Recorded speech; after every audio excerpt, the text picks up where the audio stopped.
Milestone কলেজে বিমান হলো বিধ্বস্ত, তাই লাগলো আগুন। তা দেখে অনেক মানুষের মনে জাগলো ফাগুন।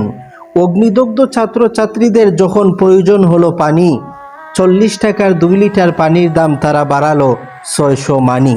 অতি দ্রুত হাসপাতালে নিয়ে যাওয়ার জন্য ডাকা হলো ও সিএনজি মামা, 10 মিনিটের দূরত্বের ভাড়া 1000 টাকা দিতে হবে বাগনা। সিএনজি হলো না, এবার ধরো রিক্সা, 10 মিনিটের দূরত্বের ভাড়া 100 টাকা চাইলেন চাচা। তাই মানুষ হয়েছে একতাবদ্ধ, রিক্সাওয়ালাকে দেবে না আর বাড়তি 1 টাকাও। আমাদের অদ্ভুত এক জেনারেশন ভাই, বিপদের সময় সাহায্য না করে পরিশ্রম করে ভিডিও বানাই। জুলাই আবারও আসবে, প্রথমে মনে পড়বে তোমাদের আবু সাইদ ও মুগ্ধ, এরপর মনে পড়বে 21 জুলাই 2025-এ মাইলস্টোন কলেজে যারা হয়েছেন অগ্নিদগ্ধ।